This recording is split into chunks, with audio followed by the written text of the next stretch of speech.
Let's do this.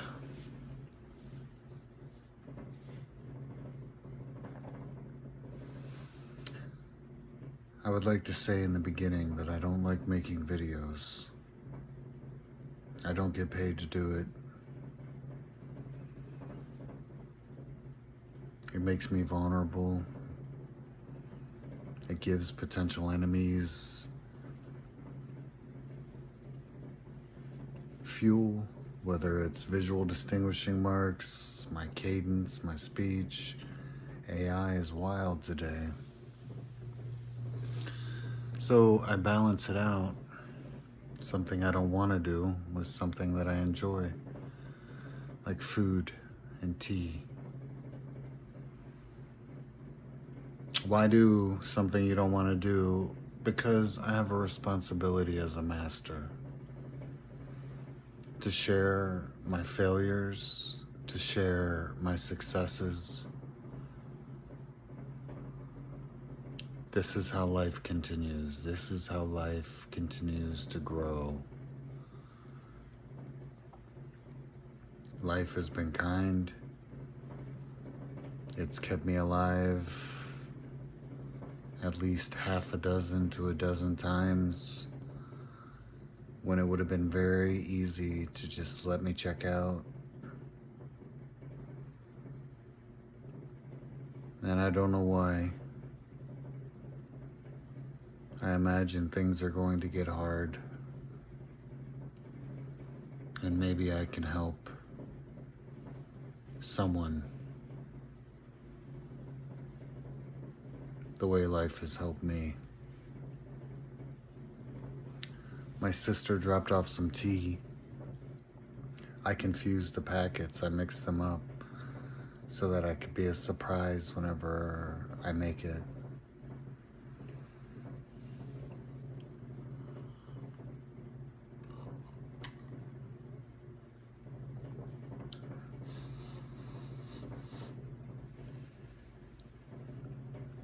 Chai.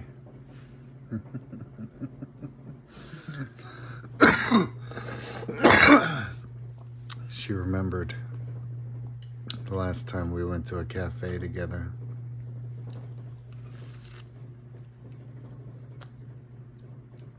I ordered chai.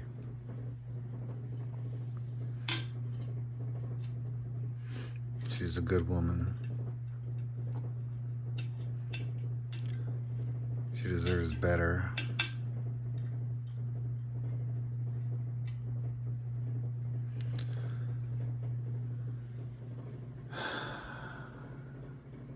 Than what she's accepted from life.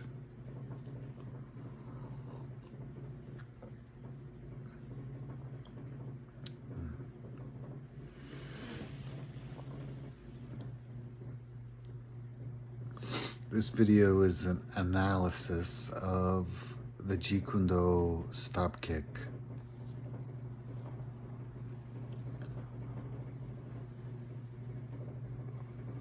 I mentioned in my last video, the Forbidden Blade, that I'm a rare commodity when it comes to Taekwondo schools.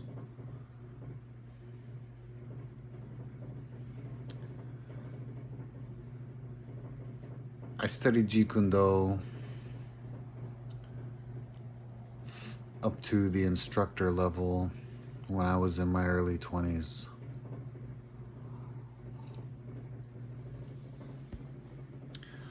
One of the foundational techniques of JKD is the stop kick. JKD, the art created by Bruce Lee Senpai,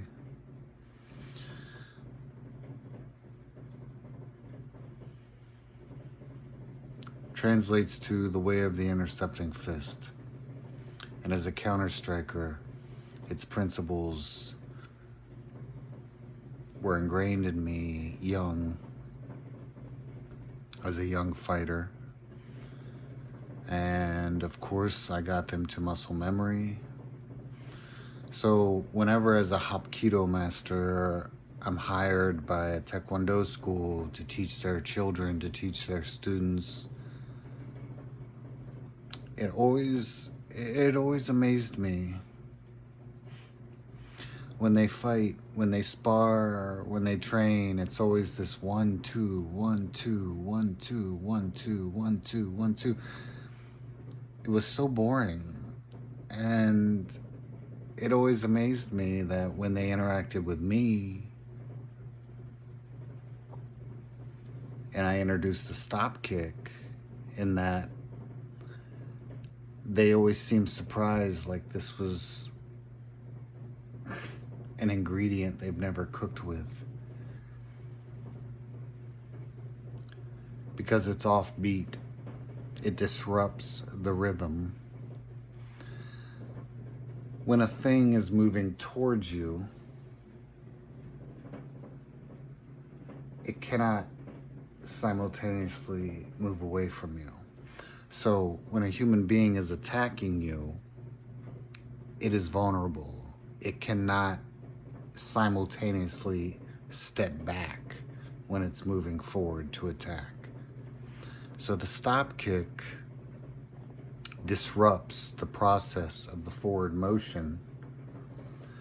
And now when a thing has been disrupted from its forward motion, there is chaos. They have to reevaluate, they have to reset, they have to reconfigure their motion. So the stop kick became a tool, and I would use it without thinking. My body would just do it.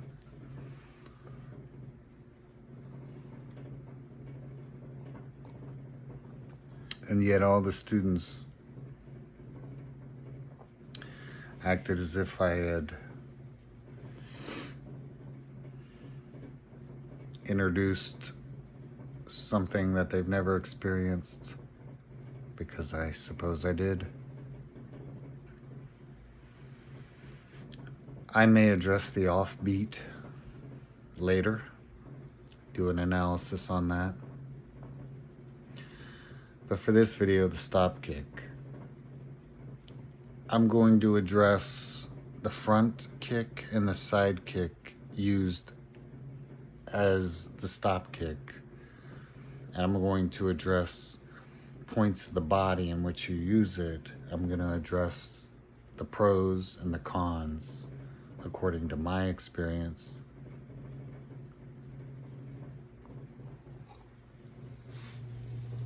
Initially, I always went for the easiest target, the abdomen, the stomach. If you get, if you can go for the solar plex, that's a winner right there.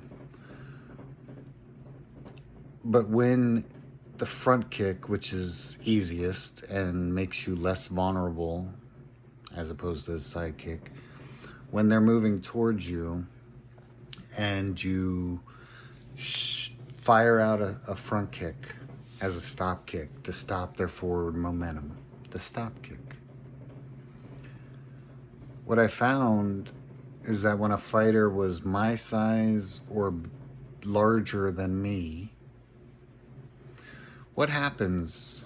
So you have a human body, here's the center line, and then you have another center line at the abdomen. What happens when you fold them at the abdomen? They lean forward, they lean towards you. And I'm going to include the hips into this because I later experimented, rather than kicking the abdomen, kick the hips. So I'm going to include it with the abdomen and the hips. They fold. Now when they fold, they move towards you.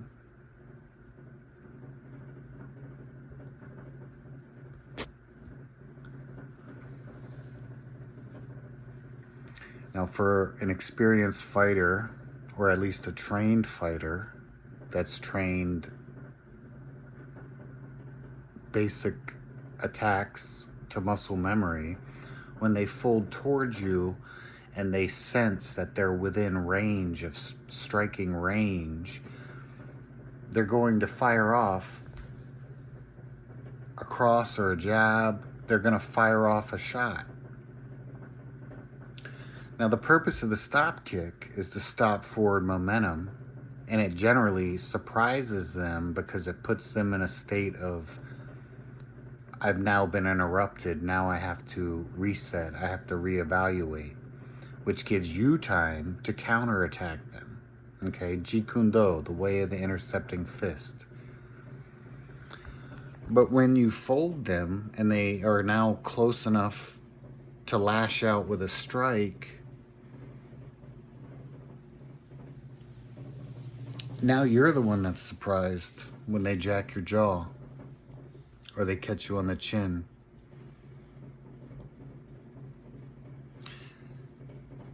This defeats its own purpose.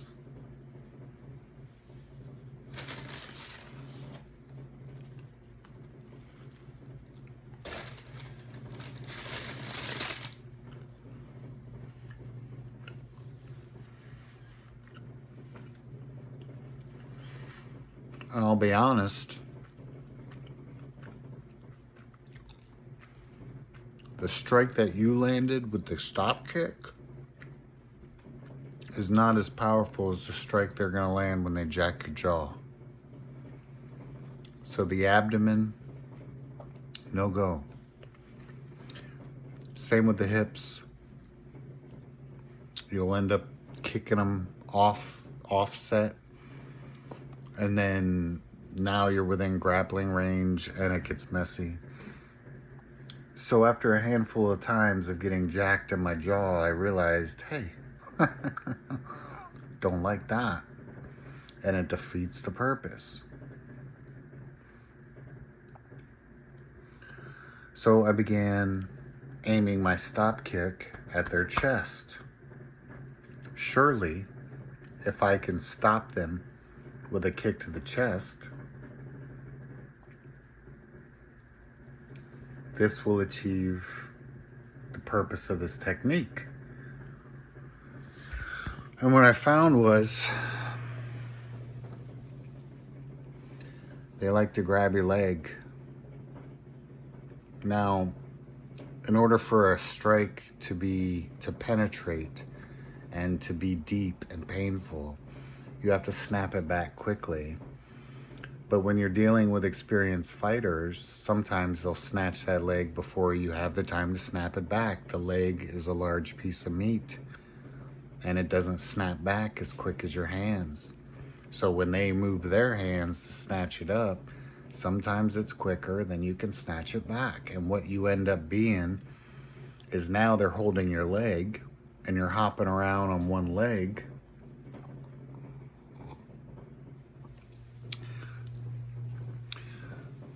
bobbing and weaving and blocking and parrying while they're trying to punch you in the face while they're holding your leg, and you're hopping around on one leg. And this takes a lot of energy.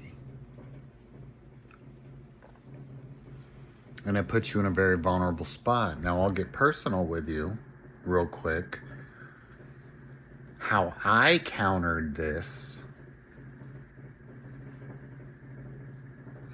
was I would lean forward and grab them, grapple them, because now we're in the infighting. We were in the striking range. Now we're in the infighting range. Now I can grapple. I can grab you. And this is what I would do. I'd lean forward, I would grab them, and then I would mule kick my leg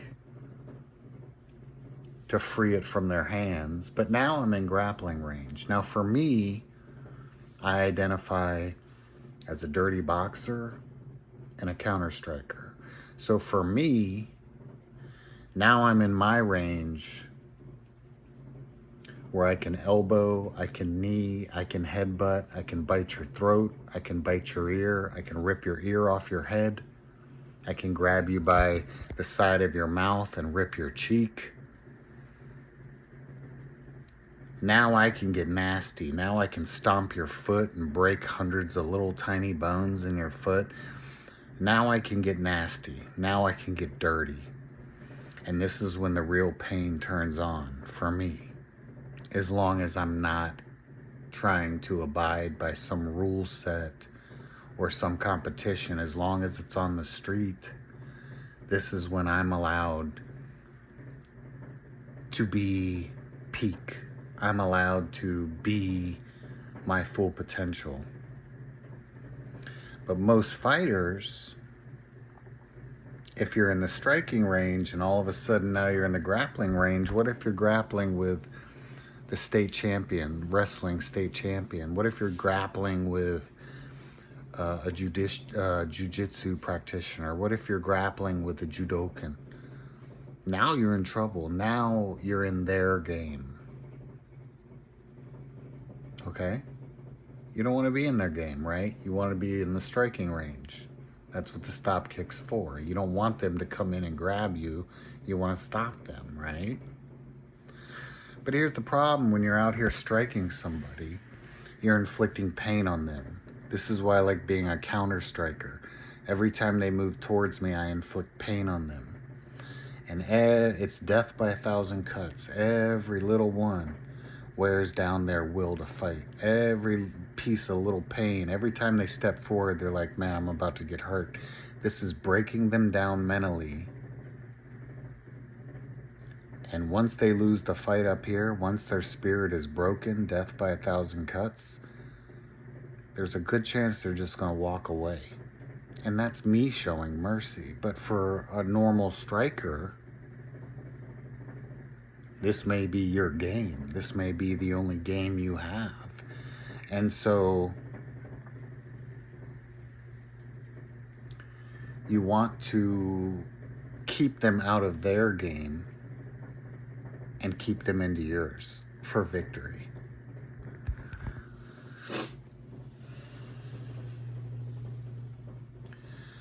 So the front kick, to the abdomen, to the chest, What I found with the front kick was that it's safer than the side kick, which I'll get to in a second. But the target that you want to hit is the knee. If you stop kick somebody in the knee 3 to 4 times, that knee is going to start swelling. You're going to notice them limping as they're trying to circle you, engage with you. You're going to notice that the knee begins to swell. They're feeling it. And that's a joint, okay? That's a joint. That's why it's illegal in cage fighting.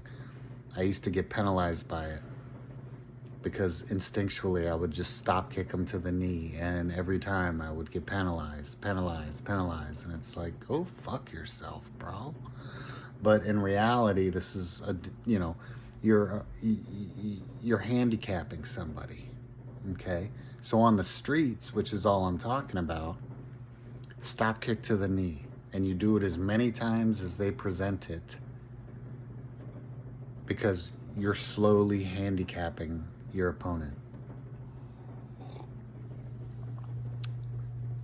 So as far as the front kick goes, as a stop kick, front kick to the knee, that is what I found to be most effective.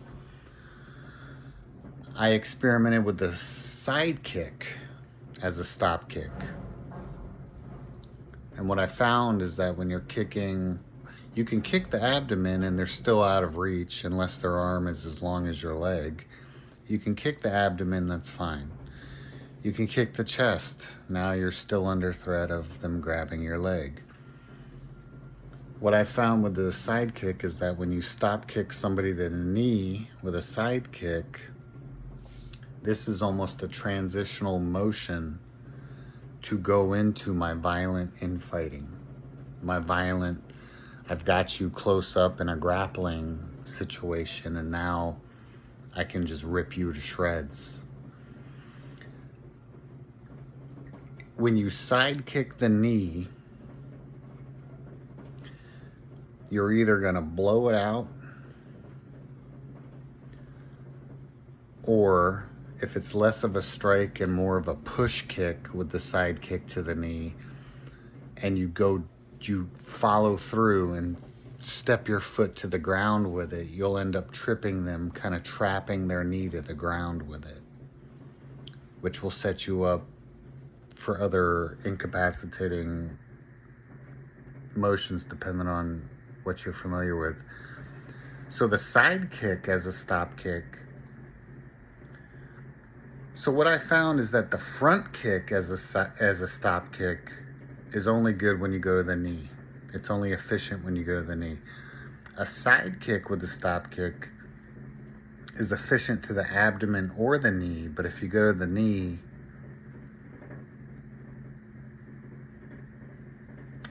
you have to be prepared. This is a street fight. You have to be prepared to pay doctor bills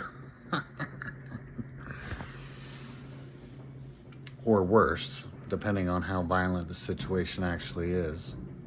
But a side kick is your most powerful weapon. It's your strongest weapon. So when you use this as a stop kick to the knee, you will damage them.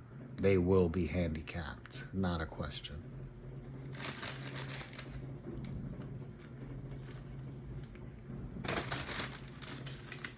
Hold on, I have notes. Look at this shit. This is my notes. Look at this. You see that? I don't even know what it is. Let me see. Chest, knee, pro con, infighting. Gotcha. So, maybe last week I made a post about the jump kick and how mixed martial arts, MMA, and all its media outlets has demonized it like it's worthless. Well, it's not worthless. If you land a side kick or a jump kick, nobody's gonna walk away from that and not remember it, okay? Unless they get rocked so hard they literally lose their memory. A jump kick is extremely dangerous in the sense of, well, for both parties. Because I'm a counter striker, what that means is I wait for someone to attack me and then I counter them before they can land their attack. So I wait for them to attack, then I hit them so fast and off angle that my attack lands and theirs doesn't, okay? A jump kick for me is easy to predict. And what's more, to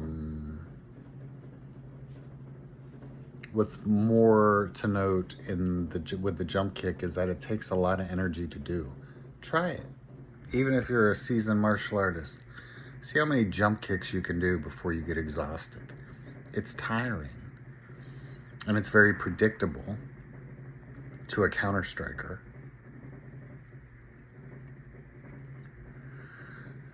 So what I ended up doing, as I said in that post, I used the jump kick defensively to create distance between my opponent and myself.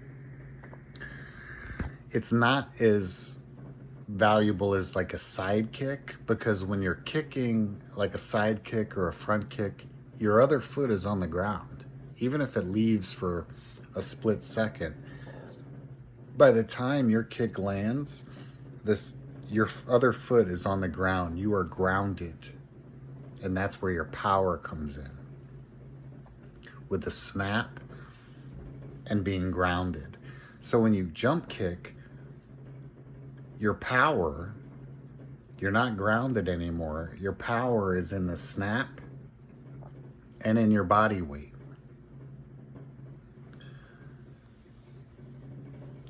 On the streets, if you jump kick and they catch you in midair, because all it takes is them stepping in while you're attacking with the jump kick, they step in, so now you can't get the kick off, and all they have to do is grab you. They can just power slam you right on the asphalt. Game over, dude.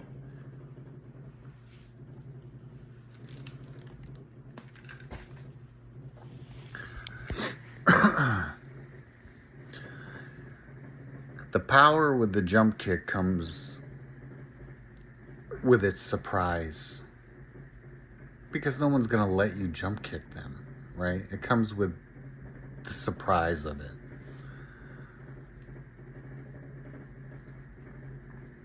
What I learned to do was to integrate my jump kick with my stop kick. So now I'm not stop kicking with just a front kick or a side kick. When they attack me, I will spring forward to meet their attack. I will spring forward with a jump kick. And when I kick them and land the kick, I'm going to push off their body, which is going to create more distance, because if they're my size or lesser, it's going to push them back, even if they're moving forward. It may even knock them down at that point. If they're larger than I am, it will stop them and at least allow me to spring off and create 5 to 10 feet of distance, where now I've stopped their advance and it's given me a moment to reset and reevaluate my opponent.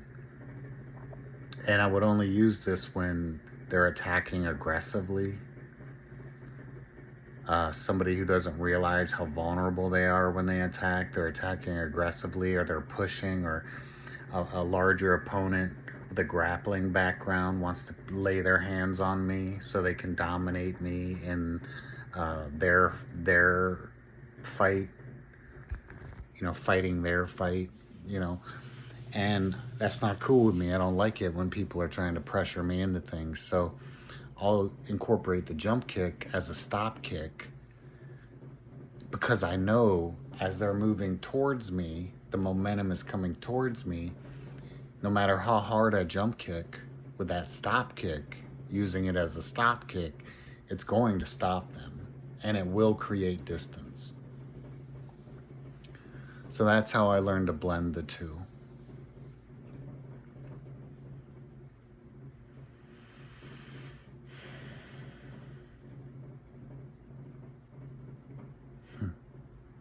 I think that's good for now. When other things pop in my mind and I want to share it, I will. If you have questions, hit me in the comments. I'll respond. My channel is very small, so it's easy to respond. And I certainly will, because my whole purpose on this platform is to share my experiences with you, or to put them out into the ether, because life always finds a way. And I feel that we're all moving, life is moving in a direction where people are going to need guidance. Life has been good to me in that it's kept me alive this long. It's given me a buffet of experiences. And the least I can do is share those, my failures, my victories, with you. And hope that maybe someday, somebody, somewhere, anywhere in the world will see these videos, and it will help. It will at least let you know what not to do and maybe what direction to look into.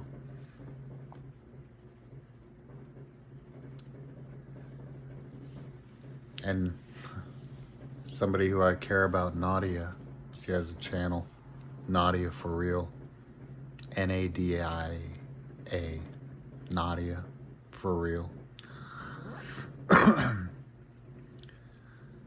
She reminded me recently that hope is the beginning of resistance. Hope keeps people going when they otherwise wouldn't. Maybe what we need is a little bit of hope. So I'm gonna hope. I'm gonna hope that one day, one of you young men out there, you're gonna see this video. And I hope you become greater than I ever did. Because that's what life is about. Next time, travelers.